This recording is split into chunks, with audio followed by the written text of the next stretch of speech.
Okay, so good day everyone. So this is our eighth lecture for this course, and we will now be discussing a bit more global. We have discussed during the last session the details of the PIDSR and the system, the setup of surveillance from the community level up to the national level, which is primarily primarily being supervised by the Department of Health. Now, one of those aspects of the PIDSR is that there should be a compliance with the international health regulations. So we will be discussing that as part of the no, surveillance protocols and post-pandemic evaluation in the global setting. So essentially, we'll be discussing the framework of the IHR 2005, but it was amended 2 years ago. Other surveillance protocols used in other countries. How about, and then we'll also discuss uh, surveillance challenges, no, in resource limited and of course in post-pandemic settings, such as in our country. We'll also look into critical evaluation of this post-pandemic hospital protocol. So we will examine one article that look into the protocols also during the pandemic, and finally we will also tie it in, no, the surveillance of the most recent outbreak that has been in the news, which is hantavirus. So, so what is IHR, or the International Health Regulations? So it is a binding international legal instrument. So sort of like the Rome Statute of the ICC. It is not just a set of guidelines, but it is an agreement that carries legal obligations. This was adopted by 196 states parties under the World Health Assembly Resolution 58.3, which was passed in 2005. Because at that time, it exceeds the membership of the United Nations. So it is one of the most universally adopted legal frameworks that is in existence at present. So its core purpose is to prevent, protect, control, and provide public health response to international disease spread because of the ease of travel and the exchange of goods as well, um, which makes the particularly infectious diseases more easily to spread. No? And of course, we want to always be on the lookout, and particularly with the contagious and potentially deadly communicable diseases. So the IHR governs three core government obligations: so surveillance, notification, verification, and response, which is also part of what we have discussed in the PIDSR and the RA 1133-2 during the last session. Um, this IHR has been regulated three times since 2005. So in 2014, there's an updating of one annex, which includes the yellow fever vaccination.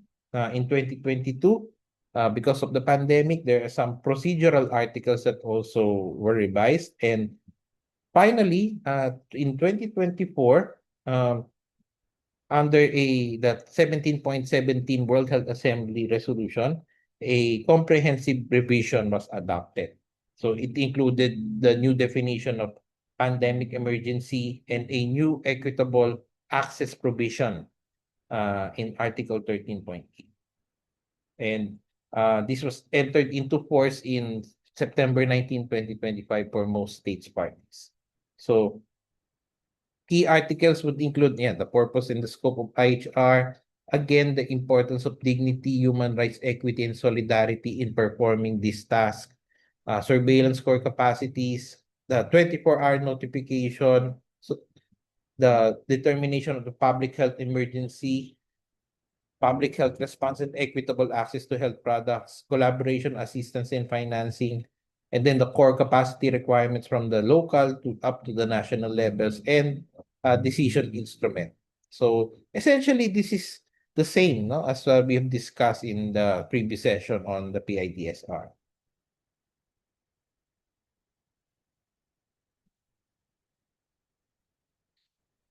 So this is the most operationally important slide in this lecture. So every frontline public health officer, hospital administrator, and surveillance team needs to understand this decision framework. So under the Article 6 and Annex 2, no, a state party, so in this case, our country must notify the World Health Organization when two or more of these four criteria are met. So, what is the first criteria?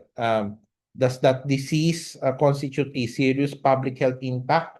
So, this includes cases or diseases that involve a large number of cases or deaths for the time and place. There's a high epidemic potential due to its infectiousness, or its transmission can go into multiple routes. Is these cases very prevalent among health workers? Are there vulnerable population at risk, like refugees or those with low immunization? And finally, if there is a need for external assistance, no, in order to detect and respond to that particular disease.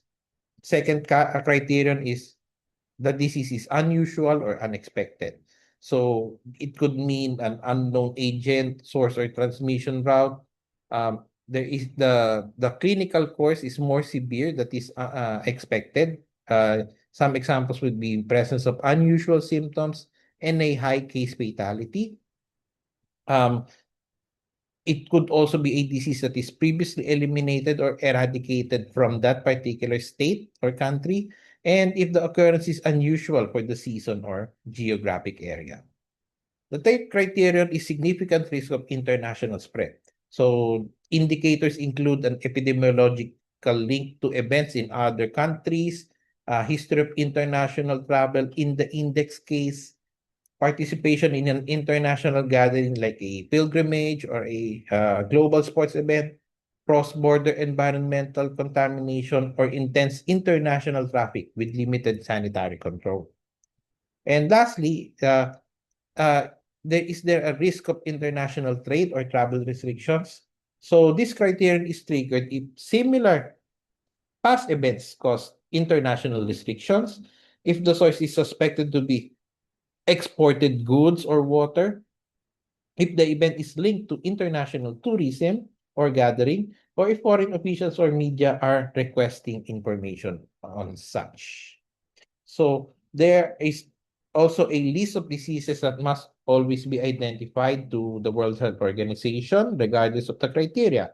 So some of these include cholera, pneumonic plague, yellow fever, the viral hemorrhagic fevers, which include the Ebola virus, the Marburg virus, West Nile fever, smallpox, and then yung SARS, which is the severe acute respiratory distress syndrome, um, human influenza, and poliomyelitis. Sorry.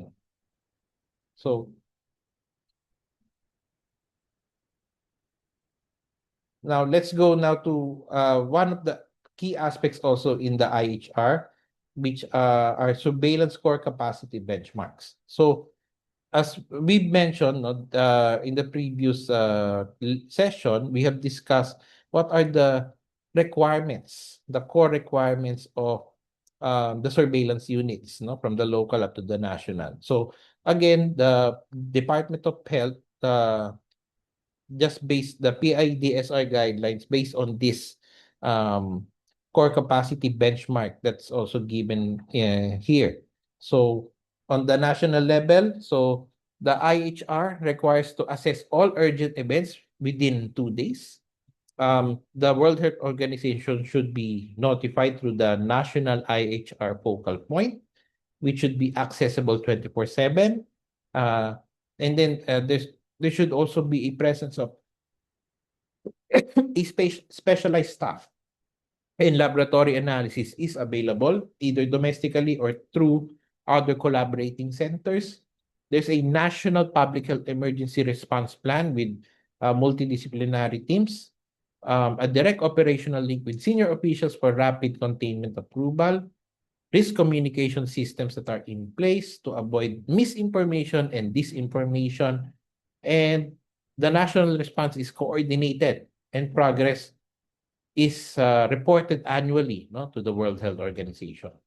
Now, for the intermediate level, there should be confirmation of the status of reported events and supporting additional control measures. There should be a capability to assess urgent events immediately and refer it to the national level.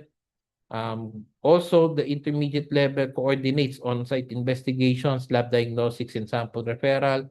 And finally, it should provide logical assistance, whether in equipment, health products, and transport. So, a particular example here would be the regional or the provincial epidemiologic surveillance units. And then for the local and community level, so it should be able to detect disease or death above expected levels throughout all areas.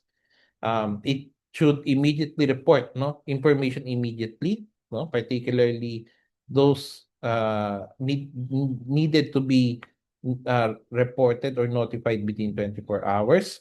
They should also implement preliminary control measures without delay and engage communities in preparedness and response activities. So the IHR states that these capacities should be developed within 5 years. If they couldn't meet the deadline, the IHR allows extension of 2 + 2 additional years with a justified implementation plan. Because this is very important, particularly for those on lower income countries and those with fragile states, meaning those countries wherein there is a constant state of chaos, civil war, political unrest, etc.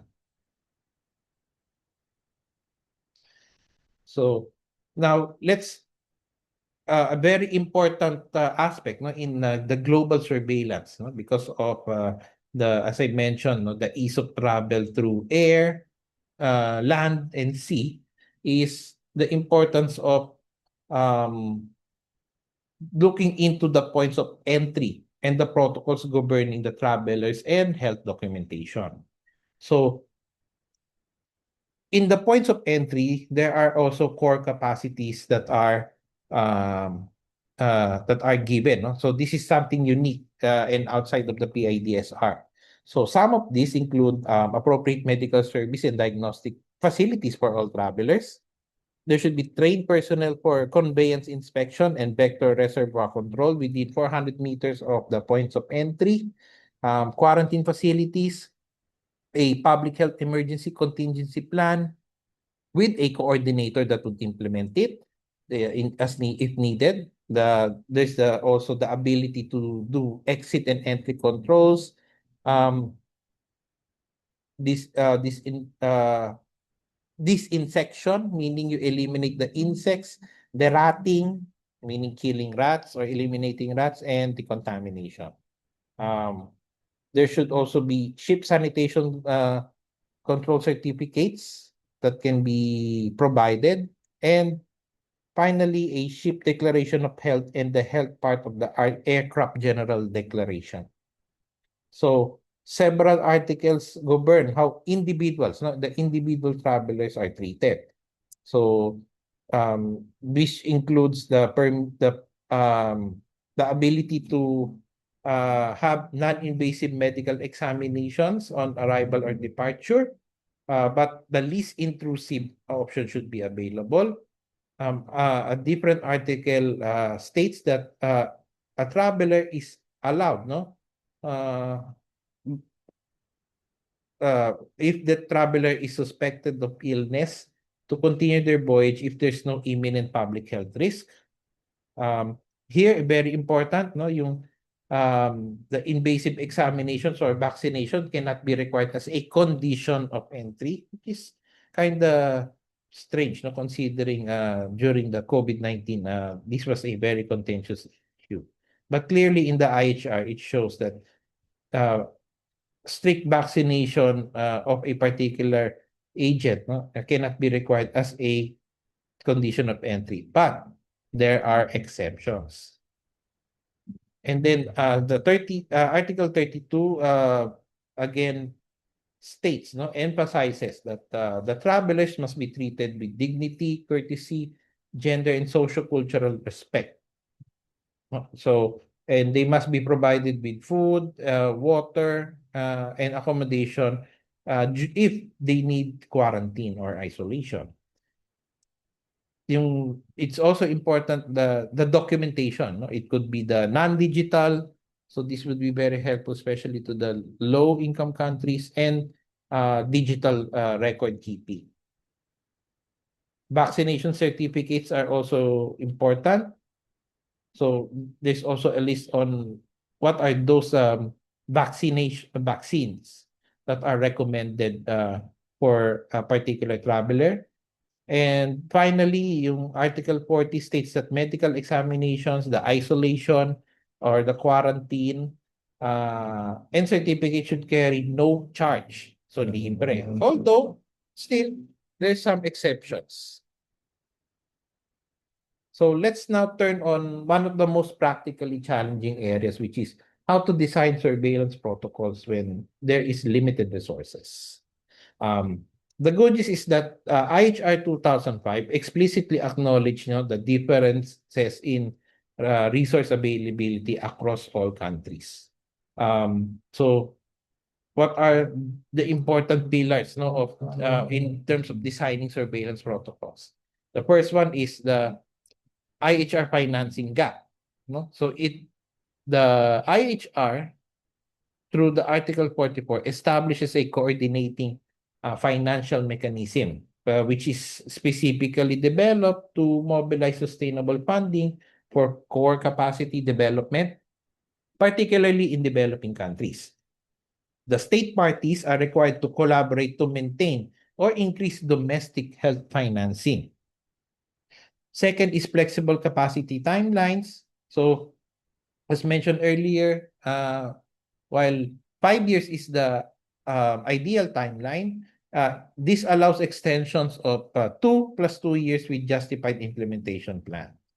So this is very important provision, again, for the fragile and low-income countries. There should also be immediate level adaptation, where an immediate administrative level is absent. Core capacities, can be built at the local or national level according to national law. So this is very important because protocol designers must map the actual administrative tiers in a country and not just assume a standard 3-tier government structure, meaning as mentioned here, the national, intermediate, and the local community level. Fourth is the technical assistance from the World Health Organization. So there are articles that mention the World Health Organization coordinates these response teams, for on-site assessment, technical cooperation, logistical support, and financial resource mobilization in developing countries. And then finally, post-pandemic fragile or humanitarian settings, so which explicitly includes, the fragile and humanitarian settings in core capacity obligations, which acknowledges the unique surveillance needs of populations living under conditions of conflict, displacement, or collapsed health systems. So let's move to a different section of the IHR, which is the critical evaluation of post-pandemic hospital protocols. So first, what does an IHR requires from health facilities? So first, there should be a 24/7 accessible national IHR focal point that is linked to the hospitals and clinics. Hospitals are identified in one of the annexes here as key operational areas for disseminating the recommendations of the World Health Organization. These facilities should also be capable of isolating and treating affected persons. Infection prevention and control can can never be overemphasized, and it is also important. And through that IPC, guidance should be developed, and there should be a dissemination of important data or cases at the national level. Risk communication protocols should be in place, contingency plans, and then hospitals must also report ill or sick travelers and cases of infectious disease through the notification chain. And finally, yung relevant health products, no? The medications for treatment, diagnostics, personal protective equipment, and vaccines. No? There should be an equitable access. And this was included in the 2024 amendment. So now, what did the COVID-19 pandemic revealed about the gaps, no? About our infectious disease protocols. Remember, there's already protocols, no, for infection control even prior to 2020. But definitely it changed things when the pandemic started, not just here in the Philippines, but globally. So, what are some of these important points or learnings from the pandemic? First one is notification delays. So, during the pandemic, there is a revelation that 24-hour notification norm is too ideal, meaning unrealistic. Because in reality, infrastructure, political will, inadequate laboratory capacity constrain, no, the actual implementation and performance of this notification. And then there is the disconnect of the international health regulations with hospital. Hospital emergency protocols often operate entirely independently of the IHR focal point systems. So it what's this one? It therefore creates a particular problem, no? Because there is there could be gaps, no, in procedure. There could be reporting that could be missed if there is a disconnect between the medical centers and the IHR guidelines. And then in importance of the supply and the personal protective equipment, and there should be an equitable access. And the COVID evidence showed that there's still a severe market failure in the equal allocation of these important materials. No, if there's an outbreak that could happen, that might happen. So hopefully this could be operationalized as soon as possible.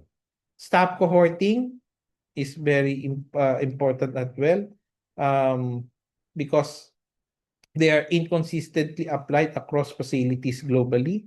So the IHR leaves yung mga protocol designed to individual states, no? Because definitely there are variations, no, of practice across different nations. And then digital health documentation, very important. Because that would allow also a much more easier access to cases and its medical records. And then finally, the misinformation management. You don't want to cause fear mongering. You don't you should avoid giving false information with regards to the characteristics of that disease, how to manage it, and how to prevent it. So this is very important, especially in the age of social media. Okay, how about recommendations now in order for the hospitals to be aligned with the international health regulations, which I mentioned earlier is one of the problems that were observed, no, during the COVID-19 protocols. So the first one is you integrate, no, the IHR notification chain into the triage. So there are notification pathways that are guided into clinical triage checklist. Hospitals should have explicit protocols uh, that would report it to the national IHR focal point or for the IHR listed diseases and conditions. And then the decision tool should be deployed no, at clinical entry points for rapid bedside or emergency room assessment of potential public health emergency disease triggering events, which could cover serious public health impact, unusual presentation, international spread risk, and trade or travel implications. The third recommendation is leverage the article no, on supply chain resilience. Um, they should align procurement plans with the World Health Organization coordinated mechanisms. Okay, so whether it's vaccine, medications, and even the lab supplies and personal protective equipment. And then again, yung digital document readiness. So electronic medical records uh, should be a must no for hospitals. There should also be an institutionalization of the compliant risk communication. So there should be also protocols against misinformation, which would be aligned with this document. There should be a clinical communications officer that trained specifically in public health emergency communication. So to avoid confusion, fear among the public and anxiety, and so that the public can be given informed decisions and what they would do in case of public health emergencies. Finally, there should be a utilization of funding for capacities training, strengthening, sorry. So they should engage with coordinating financial mechanisms to fund this IHR alignment and core capacity development, which would include hospital preparedness infrastructure. So again, the key points of the IHR as the global surveillance standard. So it's the foundational legal instrument for global health surveillance, which is ratified by 196 states, including our country. There is a three-tier capacity framework: the national, the intermediate, and the local and community. So there's a criterion decision instrument that provides actionable benchmarks adaptable to resource-limited and post-pandemic contexts. New provisions are also included, which would address no, the structural gaps exposed by the COVID-19 pandemic.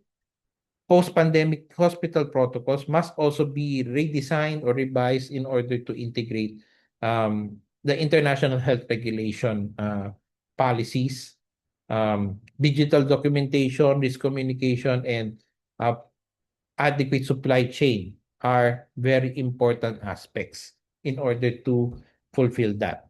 And finally, while there are some countries no, that rejected the 2024 amendments, which include the Philippines, in which they still remain the earlier IHR versions. So now, this now created sort of a regulatory heterogeneity, no? That protocol designers, especially those working across borders, must account for. So this is particularly very important if a country or a state is separated by one, two, or more countries by a land border.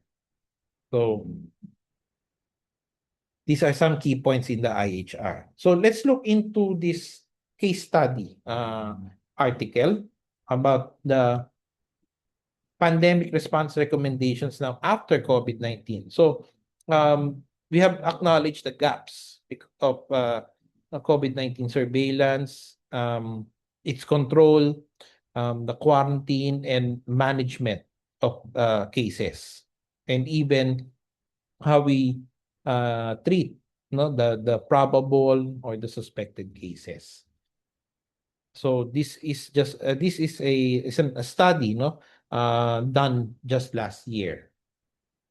So the study has a clear and important objective no which examines the World Health recommendations on the public health and social measures, no, post-pandemic.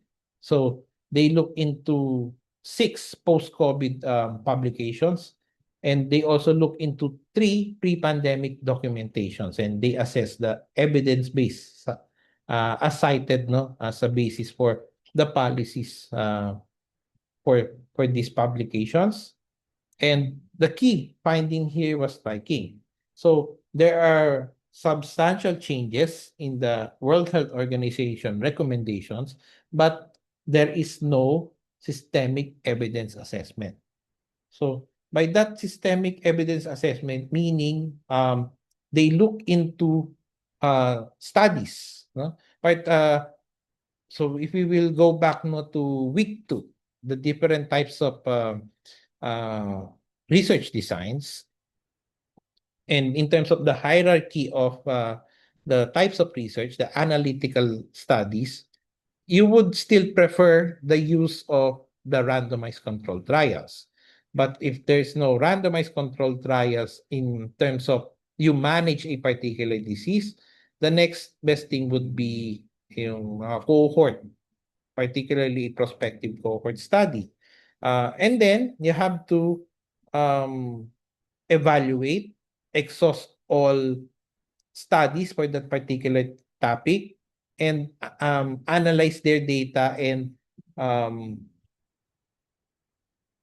clump them together or combine them using statistical analysis. So this is the systematic review that we have mentioned during the second week sessions. So there should be an important systematic review of published evidences, okay, that should guide, no, in terms of the revisions, no, of the World Health Organization with regards to the surveillance. So reactive policy making based on the pandemic experience is very insufficient. So the study concluded that there should be a systematic evaluation of the evidence before changing these recommendations for not just for COVID, but also for other diseases that might cause future pandemics. Excuse me. So let's look into some of these revisions, no, in 2024. So for example, the quarantine of contacts. So pre-COVID, it is not recommended in any circumstances, no? So this is primarily based on patients with influenza. Now, quarantine of contacts now is portrayed positively, and there should be a quarantine units available for these individuals. Contact tracing is not recommended prior to the pandemic, but now and during the pandemic, we always hear contact tracing, and it's now being recommended, and there's a guideline also included, no, for the details on a proper contact tracing. Travel and border screening, again, before COVID, it's not recommended, but now it is included in contingency plans, and they must develop legislation, no, in order to strengthen, no, the mechanisms for travel and border screening. The universal masking, okay? Before COVID, it was only considered an extreme measure in severe pandemics, but now after the pandemic, it is recommended for all ages 6 and above, particularly in those living in crowded, enclosed, or poorly ventilated spaces. Social distancing, again, the buzzword during the pandemic. Prior to the pandemic, it's conditionally recommended for severe pandemics, but post-COVID, it is listed as a core recommendation that plays an immediate and critical role in all public health emergencies. And then, as mentioned earlier, yung lack of evidence or the poor quality of this evidence. So the first one is low certainty evidence. So an example would be in the contact tracing guideline, wherein the evidence rated as a very low certainty. Because when you look into all of these studies, you can also evaluate, no, whether it's of good quality or poor quality. So having a low certainty means those studies have some problems, no, in terms of its methodology, data collection, and there could be some research biases that also happen. And then the masking evidence is disputed, no? Because there's a randomized control trial review, no? Again, this is a meta-analysis. It found out that there is no significant effect, no, of community mask use on respiratory illness outcomes. An example would be in Sweden where there is no mask mandate during that time, but it had one of the lowest pandemic mortality rates. And then the overstating of the lockdown effect. Well, one of the examples would be in our country. Again, a random meta-analysis or systematic review estimates that an average European and North American lockdown reduced mortality by only 3% during its early months, no, in 2020. So, therefore, the justification offered, no, for the societal cost for these lockdowns, because there's a limitation of business that's open, for employees to go from their office to the house and vice versa. So it really affected many aspects in life with minimal health benefits that are produced. And then there's also the underweighing of the collateral harms. So it acknowledges yung again the lost education, restricted healthcare access. There's still the unequal distribution of wealth, social isolation, increased mental illness, and rising poverty. So these are very undervalued, no, in the World Health Organization protocols. So now let's look into a specific guideline by the World Health Organization post-pandemic, which is the latest outbreak, actually still an ongoing outbreak, which is linked to a cruise ship, the MV Hondius. So the numbers so far as of uh, 2 days ago or 3 days ago, there are 12 total cases. 3 of them are already dead. Um, the cases included individuals from 23 different countries, and there's a high case fatality rate of 35 to 50%, which is consistent with the Andes virus infection, which is one of the most lethal types of hantavirus. So it's a real time test, no, of the IHR notification system now at the post-pandemic era. So let's now go through the timeline, no, and the process on how the things have unfolded. But before that, let's first discuss what is hantavirus. So let's get to understand the organism, the microorganism. So it is a RNA virus found in every continent. So that includes Asia. There are 20 species identified, and all of them are zoonotic, meaning they can be transmitted from animals to humans. And each strain is associated with one specific wild rodent reservoir, like a rat. So they were formally classified in 1987. So hantavirus has been here for about 4 decades or so. Its primary route is inhaling aerosolized particles from the urine, feces, or saliva of infected rodents. Direct contact can also happen through touching of the excreta, and then the mouth or eyes can also happen. Rodent bites, very rare. Um, the Andes virus, no, the strain in this particular outbreak is the only known hantavirus with confirmed human-to-human transmission, so which makes it a bit scary and explain the contagiousness, no, that led to the cases, no, in the cruise ship, because there is a close and prolonged contact with these individuals within the cruise ship. Uh, Although hantavirus is not transmitted by casual contact, food, or mosquitoes. So the incubation period, the hantavirus pulmonary syndrome, which is common in the Americas, is 1 to 8 weeks, but the average would be 2 to 4 weeks. For the hemorrhagic fever with renal syndrome, which could be present in Asia and Europe, it's about 2 to 4 weeks also.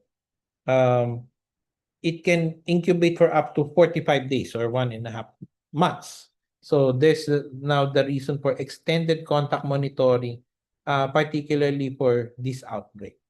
So as I mentioned, the two disease syndromes, the hantavirus pulmonary syndrome, which is usually in America, which is caused by the certain strains, no, such as Sinombre, Andes, and the Laguna Negra. It has a high case fatality rate, 25 to 50%. So meaning for every 4 individuals infected with hantavirus, 1 to 2 individuals will die from the infection.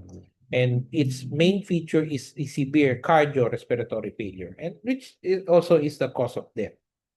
The hemorrhagic fever with renal syndrome, meanwhile, affects the European and the Asian countries, which is caused by other strains, the so-called old world strains, such as the Hantan, the Sol, the Pumala, and the Dobrava strains. Its case fatality rate is much lower. So the Pumala strain, less than 1%. The Hantan strain is about 5 to 15%. So slightly lower. And the key feature here is now kidney failure and hemorrhage or bleeding. So in terms of symptoms, so on the initial days, non-specific, fever, fatigue, muscle aches, headache, nausea, vomiting, and diarrhea. And then during the second week, there's now the cardiopulmonary symptoms, wherein the patient would experience cough, shortness of breath, um, which could lead to acute respiratory distress syndrome and circulatory shock that can develop from within hours to a few days. And then with management or with proper treatment, there should be a convalescent period for survivors, which they would have rapid recovery over these 2 weeks. Um, if as I mentioned, no, yung in terms of treatment, there's no approved antiviral or licensed vaccine that exists. So, just like COVID during the initial stages, it is primarily managed through supportive care. But severe cases would require also intensive care unit admission, mechanical ventilation if there is severe respiratory distress, and then the extracorporeal membrane oxygenation or ECMO, which has shown to improve survival. And very important again is early recognition and the referral to ICU capable institutions, because the individual can deteriorate within the few hours of the onset of symptoms. So there are some past outbreaks, so this is not new. So the first known here would be during the Korean War. In the US, it happened twice, and also in Argentina. So I think the most number of cases would be in the four corners, in the 48 cases and 27 deaths. So translated into a much higher case fatality rate of 56%. So this is where they discovered the HPS.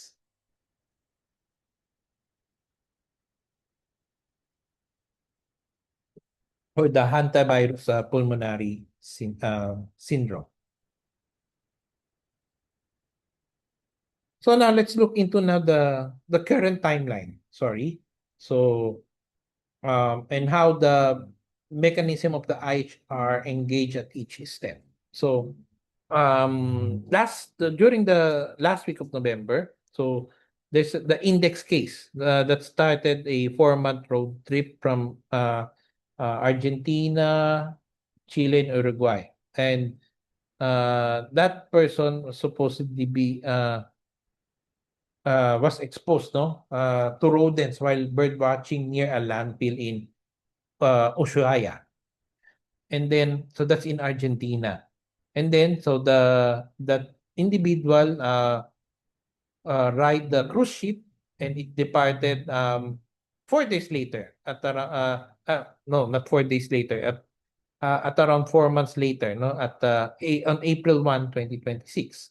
There are 149 passengers on this ship, again representing 23 different nationalities. So during the sixth day of um, the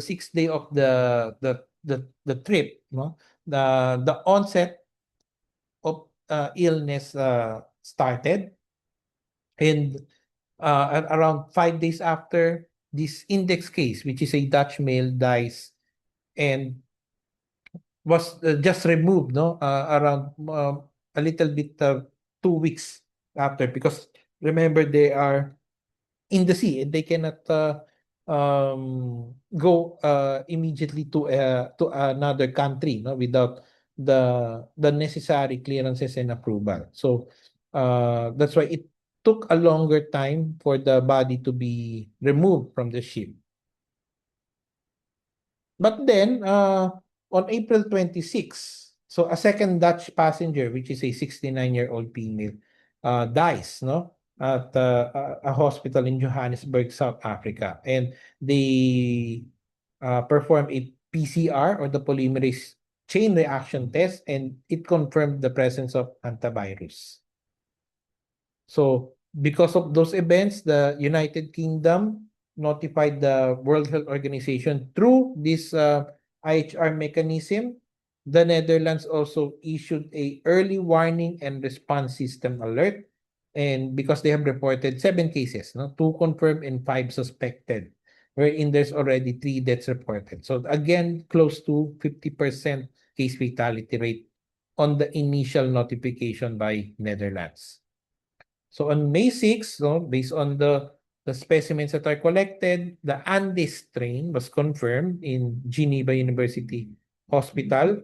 And then now this is where the controversy, if you've been following the news. So because of now this notification, um, one of the stops supposedly by the cruise ship should be in Tenerife. However, the island refuses the ship to dock, no? Because definitely because they're a bit concerned, no, of the potential uh, transmission of cases, no, of in that particular island. So the ship went instead to Cape Verde. The next day, so the Director General, si Tedros, briefs the media. So at that time, there are already 8 cases, 5 confirmed, and there are 3 deaths. Uh, so there is an expert deployed directly onto the ship. Now during the past week, so the ship now reaches the Tenerife. So there were evacuation flights that carry passengers to the 6 European countries and Canada. And finally, the ship arrived in Rotterdam, no, in Netherlands, in May 18 for decontamination. So as of 3 days ago, so as I mentioned, there are 12 total cases, 10 confirmed with 3 deaths. So the ship is still undergoing full sanitation. So it's not yet finished. So now let's look into the protocol and their response. So again, the response was a bit late, no? It just notified in May 2. The Netherlands issue also the early warning response system, and it initiated multi-country coordination. And then 2 days later, the outbreak news was published by the World Health Organization. With regards to case management and isolation, medical evaluations from Cape Verde carried critical ill patients to an ICU in South Africa. So the physical distancing and sort of isolation by remaining in cabins was implemented, no, through all passengers. And there is a symptom monitoring for 45 days. And again, the reason is the incubation period that I've stated earlier. And then again, important, frequent hand hygiene, no dry sweeping. So there's only wet methods that is used, no, to avoid aerosolizing contaminated particles. There is an enhancement of the ventilation and cleaning of the shared ship spaces to avoid transmission. And then the ship is docked at Rotterdam for pool sanitation. And then as I mentioned, the World Health Organization deployed on board experts, no, for comprehensive medical assessment. And then there's an interim guidance also that was released. And there's a collaboration with Argentina and Chile to investigate the index exposure, no, the case number 1.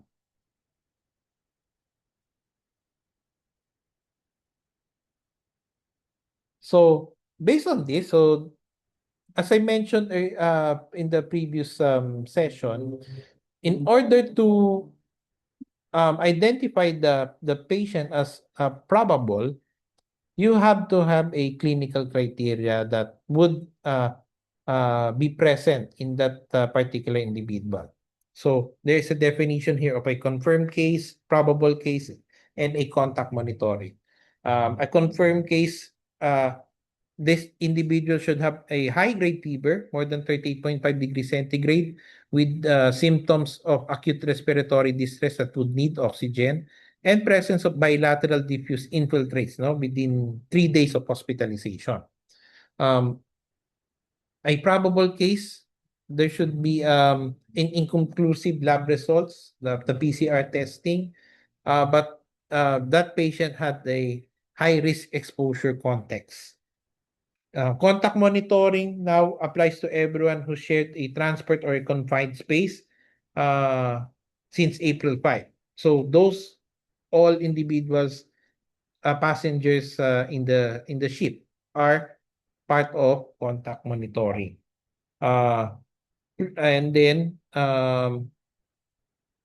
plus, no, these individuals had fever regardless of the temperature and at least one respiratory symptom: cough, colds, difficulty of breathing, chest pain, etc. So confirmatory tests, again, it could be the IgM antibodies or increase in the IgG titers or the polymerase chain reaction positivity. Again, the incubation period, 1 to 8 weeks, so a 45-day monitoring window was recommended. And the primary route of transmission is rodent contact. Although there could be limited human-to-human transmission by a close prolonged contact. Because again, that strain is the only known hantavirus with human-to-human transmission. And still, there's no approved antiviral vaccine. Supportive care is important. So to put now in the context, no? So based on the cases, the global risk assessment of hantavirus is low. They say that this is not the next COVID-19, but it is a serious infectious disease with high case fatality rate in those who contact it. So if we would look now at the different regions in the previous cases. So last year in America, there were about 229 cases. with 59 deaths across 8 countries. So 25% case fatality rate. And the predominant strains would be the Andes, no? And the hantavirus pulmonary syndrome. In Europe, 3 years ago, higher cases, 1,885. But the predominant strain is the Pumala virus, and there is a lower case fatality rate. In Asia, so the Hantaan and the Seoul strains, again, the hemorrhagic fever renal syndrome is the predominant clinical feature, and the case fatality is a bit higher, about 5 to 15%. So, and then the Hondius would have right now these numbers. So hopefully this is contained. So we're still looking for about what at least a month or so before before we can determine that the cases have been controlled and there are no more new individuals that would have clinical manifestations of the hantavirus infection. So again, very important here. What are some important points that we have to learn or in terms of evaluating yung post-pandemic protocols? First one is normalization without evidence. Again, they have made some recommendations, but it is not based on the evidences. And we have mentioned that in order to be an epidemiologically equipped individual, we must use systematic evidences, looking into different types of studies, and we formulate our preventive measures and management based on these researches. Evidence quality remains low. So even if there are researches available, its quality is poor, meaning there are some problems, no, with in how the study was implemented, or there are certain inherent limitations, no, of the study. And then the harms must be weighed equally. So very important, no, the collateral damages, while it's acknowledged, they are structurally undervalued. We The problem is a very heavy emphasis on the the toll, no, in the health infrastructure, in the health of the individuals in the community, but the other social aspects that are affected was not um,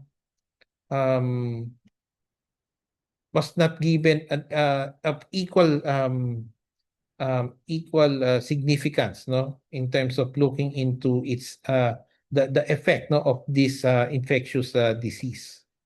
The hantavirus outbreak now are lessons in action. So now we have seen the notification, the contact tracing, and the 45-day monitoring that was deployed, in fairness, a bit rapidly, because at least it's currently contained. Hopefully, there are no new cases that develop. And for hopefully, as we mentioned, in terms of the curve, is there is a decline or absence of cases in the subsequent days. So that's it for today. Thank you for listening, and we'll have our Q&A session later. Good day.